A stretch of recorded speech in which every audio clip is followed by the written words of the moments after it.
Thank you. It was a hard-fought battle, and we knew that we had to try and make it that way, and that was the only way we were going to be able to survive if we could get through it. And I thought there were so many highs and lows or strings that went on in this match, and I was proud of our kids in the fact that they were able to withstand that and find a way to, pull a win out.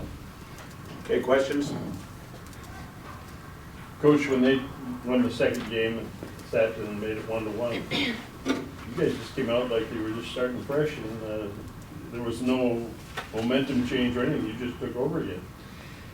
Yeah, the time I think I have this all figured out, I realize I don't have it figured out.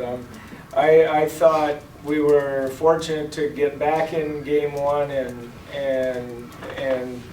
found a way to get to 25, and then when we had a lead in game two, gave that up. I really worried about us, losing, any kind of rhythm or momentum that we had, and I think you have to give UMD all the credit. I told Jim this, and they were really in an unenviable position, in my opinion, when you have to play somebody 4 times and you haven't, we hadn't won yet. That's, as a coach, I wouldn't want to do that, and that's really a tough thing, and UMD's been the best team in our conference all season long, and they've earned that. They've won all the matches they're supposed to, and fortunately for us, we got another chance and we were able to do something with it. But just the whole weekend, you had a great run here. Yeah, we like to think we can play a bit, so that's, but you look at all 3 matches, none of them were clearly easy, and there's not a huge margin of error there, and our kids battled that part of it, and I thought did a nice job of handling the whole things you have to handle in this region with the teams that you have to play.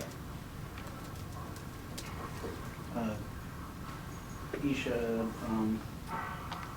Megan seemed to be feeding you the ball, along with Abby a lot today, but especially was kicking out when you were getting in there.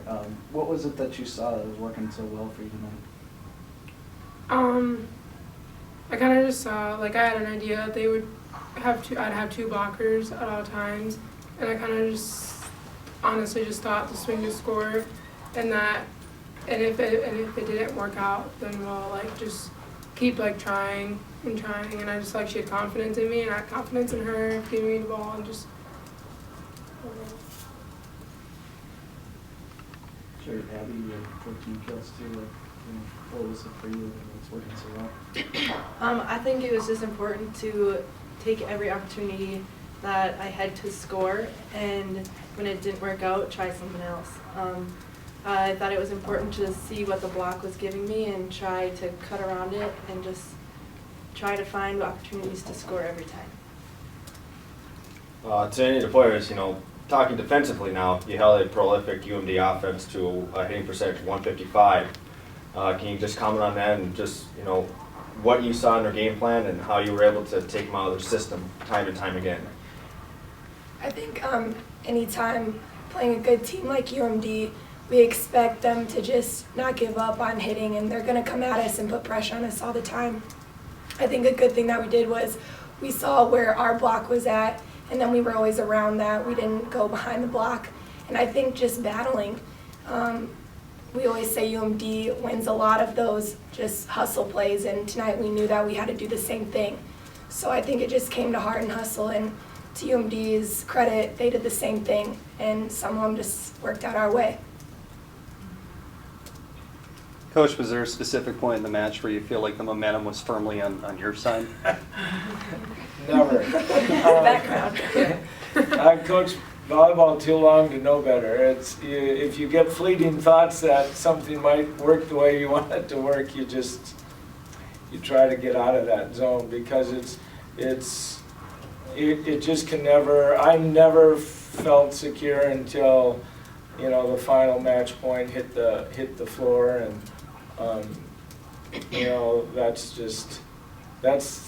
the game of volleyball. Anything else? What are you looking forward to, I guess, going down to Kentucky for the first time, advanced to Elite Eight?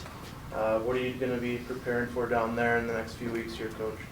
You know, we've had plenty of preparation playing in this conference and this regional. It's not like we've always said that the hardest thing about all this is just trying to get out of the regional. And you know, this year it worked out for us, and we really haven't thought 1 second beyond tonight.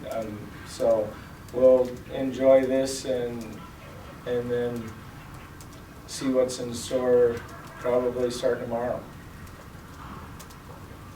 Just to anybody, the story about Greta has been fascinating. You guys have rallied around that. How does it feel, first of all, to know that she was named an honorary member of the all-tournament team, and that you guys have kind of rallied around her and kind of boosted your play up to the regional, and now that you're this far?